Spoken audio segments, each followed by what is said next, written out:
I love the independent journalism that you do at Who, What, Why, and I've made that point about a half hour ago. I really feel as though, this is a time when Who, What, Why, and other sites like it really shine, and we must depend on it, particularly in view of the way journalism is changing and the way that broadcast media, where a lot of people have sort of been taking in information, has been, I think, completely captured by a right wing agenda. We've seen it just today. The FCC head is today approving a merger or considering a merger that would allow a right wing entity to own most of the television stations in America. Yeah, this is you're talking about my whole career, trying to work within what I consider generally high quality legacy or establishment institutions. I was looking you up. I see you've worked at all kinds of places. I grew up in LA. I see you were at it was the KCOP and so on. Sorry, I missed your era there. It sounds like it was fun. But in any case, I have over the years, as you say, I have dipped into legacy media. Had some good experiences, but in general, I think what we're talking about here today is a couple of big issues. Well, we're talking about a lot of things, but a couple of big issues. One is we didn't set ourselves up right for success. We went with the establishment and we trusted the establishment. And it's not that the people who work for the establishment are bad, but they're not really permitted to ask the tough questions. They're not really permitted to be entirely blunt. They never were. That wasn't really the model.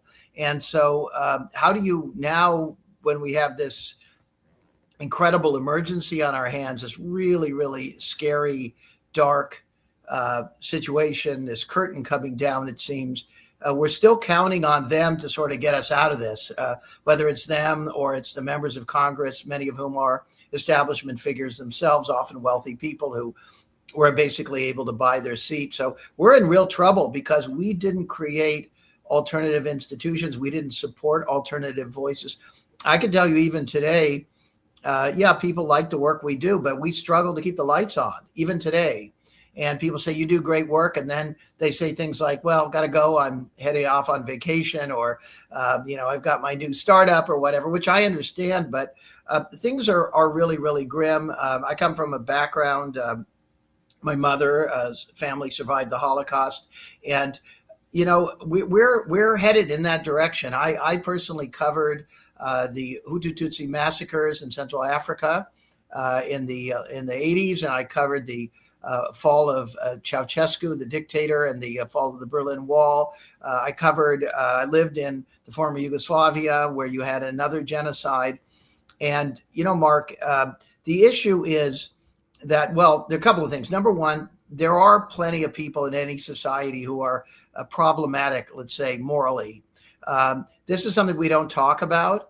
And we just kind of lie about everything. We have certain sacrosanct institutions. You know this. You go to a football game, and let's pay tribute to our men in uniform. Well, sure, fine. But why not pay attention to people who are in the uniform of sanitation? Why not pay attention to people in the uniform of teachers or in the uniform? I mean, why do they denigrate people who work for the government who don't carry a weapon?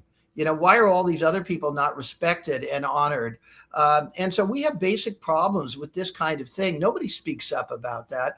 And so we've gotten ourselves in a situation where you talk about people like Pam Bondi and so on. These are really deficient human beings. These are people who are not, they're not good people. I would say they're bad people. They're basically bad people. They're always going to be looking for an opportunity, whatever country they may be in, those kind of people. And we have to speak up about values, about decency. We should have been doing it the entire time. We shouldn't have been celebrating so many rich people, which I think our society does. And I also think that one of the problems is that we're waiting for we're waiting for what? We're waiting for Jeff Bezos to save us somehow. I mean, I don't know. I'm sure you've been talking about the raid on the home of the Washington Post reporter.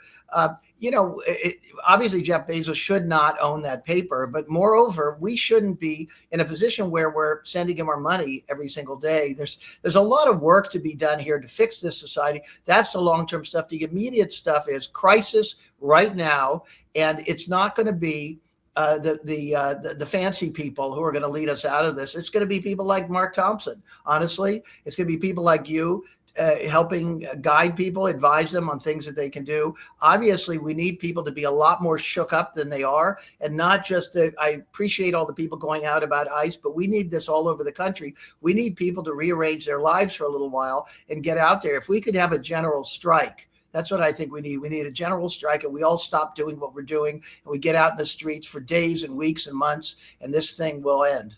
Is that what you've seen, given the journalism you've done through the decades in other rising autocracies? You've seen that as effective?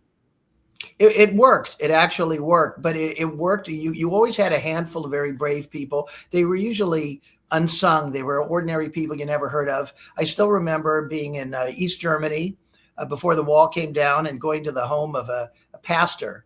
And he had a few people who had gathered in secret at his home, and they were talking. And then a little later, I saw people wearing ski masks, getting on buses and furtively, quickly handing out little pieces of paper saying something. These people were risking their lives, but it started popping up all over the place. And pretty quickly, the people who are not as gutsy or don't feel they're able to do anything, good people within the police or the military, they start quickly going, I didn't do the right thing, but hey, I needed a paycheck. But now I see this thing beginning to shift.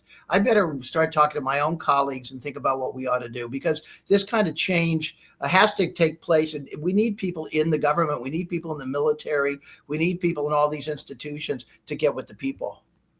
The recharacterization of so many of these protesters to whom you've referred, just even in general, as agitators, as paid agitators, as radicals, there is a casting of them in public media, which is increasingly controlled by the right, and it's a seizing of the narrative that is so very scary. I mean, you wouldn't think that you could kill a woman in cold blood the way we saw happen in Minnesota, and it's on video from multiple angles, and somehow you'd be able to, as the government, seize the narrative to the point somehow that there are a bunch of Americans who are ready to kind of move along, get along.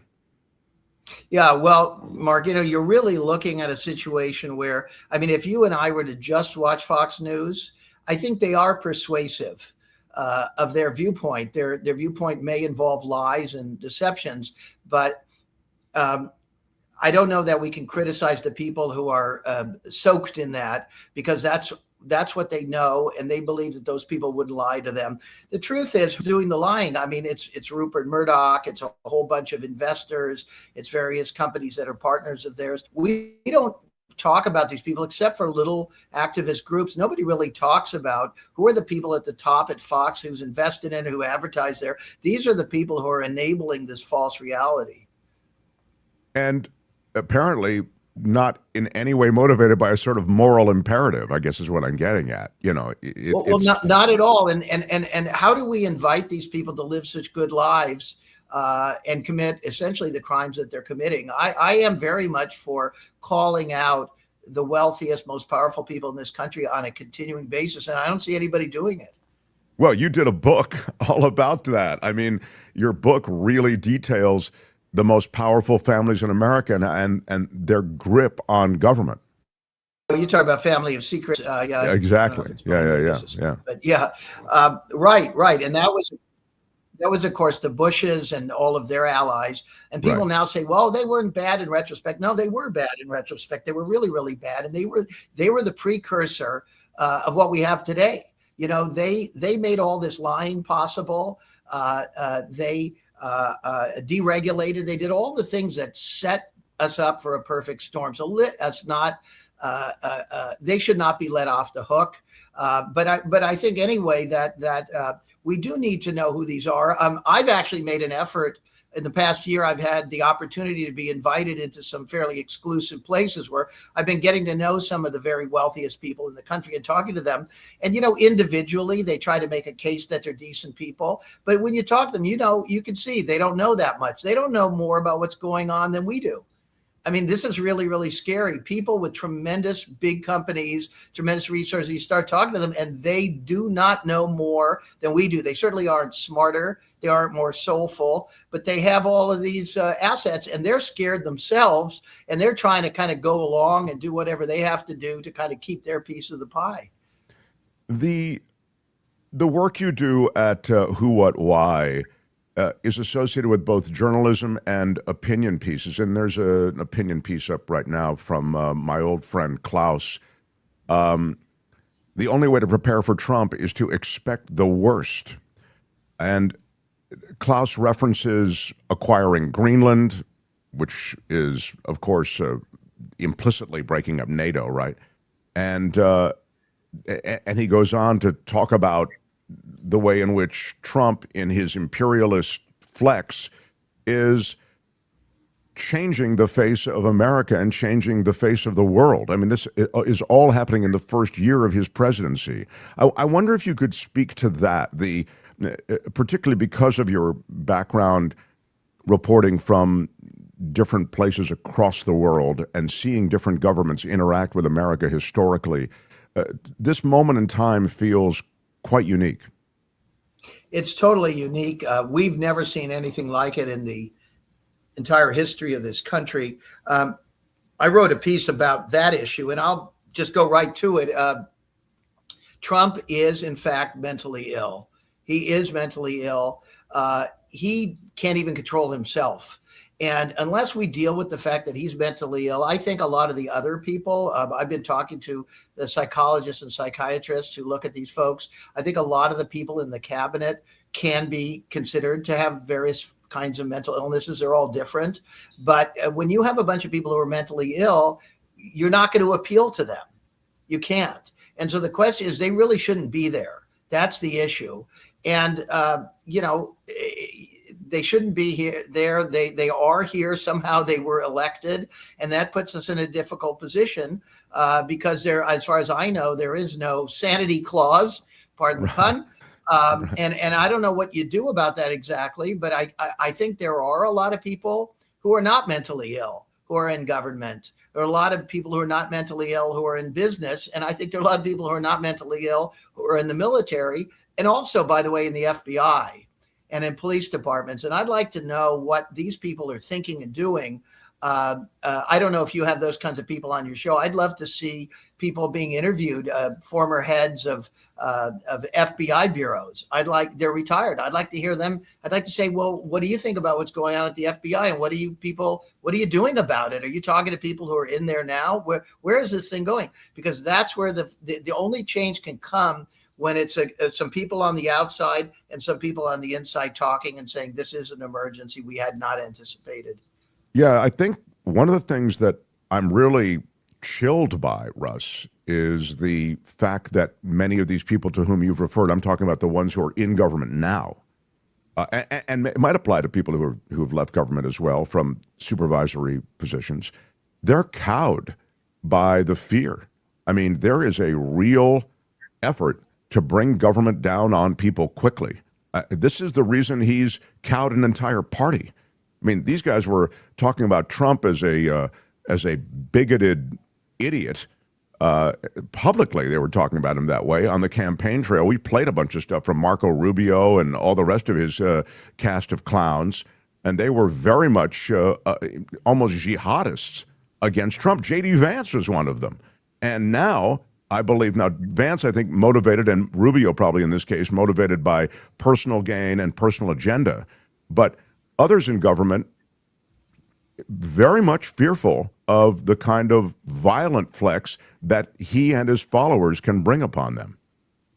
Absolutely. And the sayings about fear, I mean, the only thing we have to fear is fear itself. That is the worst thing, is the fear, because as soon as you're fearful, you're weak. And you're not fearful. We all have trepidation, but we continue to do what we do. The only answer is action and speech. I'm also wondering, by the way, who are these people's kids? Does JD Vance, all these other people, they have kids. Some of their kids are, in some of the cases, the kids are of voting age and so on. I wonder what the kids think. I want the brothers and sisters and parents of these people, what they think. I don't see them being interviewed. I don't see attempts necessarily, even saying what were attempts made. I mean, what happened to Ivanka? She just vanished. You remember her, Ivanka? Sure. I mean, whatever happened to her? How does she feel about all this? I cannot believe that she thinks this is okay. I cannot believe that she doesn't know that her father is mentally ill. And I think we need to be talking openly about all this. Yeah, she had said after the first term, we're stepping back. Jared made the same point. They were ostracized from a lot of stuff because of their involvement in Trump, the first season of Trump, the first 4 years. And then Kushner now, as we all know, is just he's fingerprints are over everything. I mean, he's as involved as anyone, and Witkoff and all the rest with and the corruption. Russ, I'll just say this quickly that I was, of course, anticipating a kind of unfettered corruption on the part of Trump in this 4-year term that we're living through now.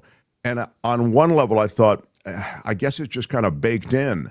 I never had a notion that literally everything would be corrupted in the kind of toxic way that we've seen American policy totally corrupted by self-enrichment, ego, and megalomania. That's not only is that true. I've been posting. I am still on X because I try to do battle. I try to reply to Elon, and sometimes I get some traction. But I've noticed, for example, on X how dishonest that is. Mostly bots. I started looking at all the people putting all those aggressive comments against me and you and so forth. Started looking at them. They're not even real people. And so, Elon Musk, I mean, the guy's a fake. He's a fraud. And, maybe there's something real to him. I don't know what it is. I haven't really studied his career in depth to see just how much of the vaunted genius he actually is. But yes, it's the degradation of everything. It's dishonesty in everything. Yeah, I mean, somebody like some of the people around Trump, they are just strictly opportunists. They may not fit any definition of mental illness, but they certainly lack any kind of morality. I can say that.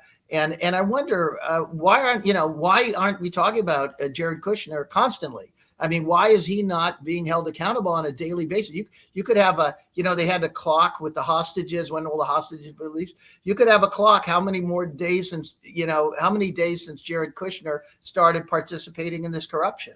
I mean, why don't we hold all these people accountable? There's so much media out there. I admit, you're not going to see it from the large media, but there are hundreds, thousands of podcasts and things, and everybody should be talking about the behavior of these people. Because look, the ICE agents are a bunch of hooligans. Those are, you know, those people in high school. Those were people who always wanted an opportunity. They were angry misfits. That's who they are.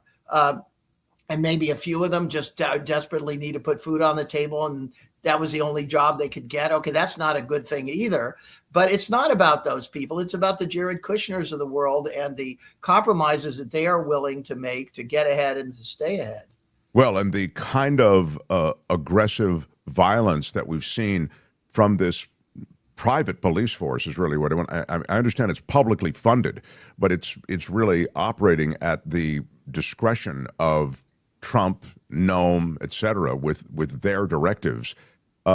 This extends to everyone. So what you're describing is, I think, a situation where everyone's anxious, everyone's scared. There's a sense of so much information we just don't even know what to cover. The corruption from Jared, as you've mentioned, and the fact that he and Witkoff have their fingerprints over everything. I mean, Russia, Ukraine with self-enrichment there, the Middle East with self-enrichment there, the crypto platform with the Trump family in ownership of the crypto platform and the meme coins. I mean, they're like fat men at the all-you-can-eat buffet when it comes to corruption. It's just insane what they're heaping onto their plate. And you're right, it gets lost in the noise of the day's events, which are always a five-alarm fire. Yeah, and it's just too much. It's too much. That's my column I started writing for this week. It's just too much, and I was sort of afraid you were going to ask me to comment on very specific things in the news over the last 24 hours because I couldn't even do it. And I appreciate all of my old friends like David Johnston and so on who come on, and they've got all those little specific facts and statistics. I'm more interested in the big picture, really, and the long view here. And I think they're both extremely important. But when we talk about the specific issues, we have to think about how are we going to get that to affect some kind of change. If now I will say the cameras are a good thing, right? The cameras, the fact that, and I see that the governor Minnesota has called, Walz has called for everybody get your camera out. This is great stuff because this is action. And even people who watch Fox News at some point, their kid, their neighbor, or somebody's going to show them something and they'll say, well, that doesn't look very good. I mean, I think some of those people are reachable, but we have to have a guerrilla effort to kind of get around Fox News and get to those people. Yeah, I really feel as though, and I thought this at the very beginning when ICE first moved into Los Angeles, where the pictures of them taking down, guys at Home Depot and chasing down some landscaper who's 53 years old, whose kid won a Medal of Honor in the U.S. military. I mean, it's just crazy what they were doing. I said that this leak of various photos and videos reminded me of the way Vietnam changed when we started to see the horror. There was already a robust anti-war movement, but bringing the war home through television at that time, it just changed the game. And I feel as though there's an eyewitness aspect to these cameras to which you've referred, and a way to get it out. You don't need to send it to one of the networks anymore. You are the network. You just put it up on your social media and it has a virality of its own, Russ? I totally agree. And by the way, looking at this picture, I've been thinking a lot about demonstrations. Sadly, they have historically had a kind of a performative element where people wanted to be seen. And so you would have people who would dress colorfully or eccentrically would be the ones who would get in the pictures. And as soon as you have that and you're telegraphing somebody with green hair or whatever it is, they put that on Fox and that thing is weaponized. But you see, this crowd looks okay because it looks like regular people. But what you really want is you want people there wearing military uniforms. You want people wearing medals. You want people like that gentleman you showed, the priest or whatever he was, the minister. You want people wearing clerical collars. That is what you need. You want elderly people. You want people who are or look like farmers. When you get that, that is when the thing begins to flip. It's funny you just mentioned this, and I only have a minute left, but the clapback against Mark Kelly that Hegseth has created, which is just another level of insanity, just telling military people in a video, don't disobey illegal orders. And it was clearly something we ran video of Hegseth saying the same thing. But it reminded me, if you can bring this, again, I made this point the other day, if you can bring this against Mark Kelly, it reminded me of, again, Vietnam, where you had Vietnam vets against the war. It was a huge part of the Vietnam protest movement. I mean, would you have brought charges against all of those guys who didn't approve of Pentagon policy or a U.S. policy in Vietnam? This administration is really unmoored when it comes to the way they're going after a lot of this protest. And that's a mistake. And from my own experience over the years, they are making mistakes, and that gives me some heart. They're going after the wrong people. And if they keep doing that, and if all of us keep getting the word out and sharing this stuff all over the place, I think public opinion is shifting, and I think it will continue to shift. whowhatwhy.org. I am a paid subscriber, and you should be also.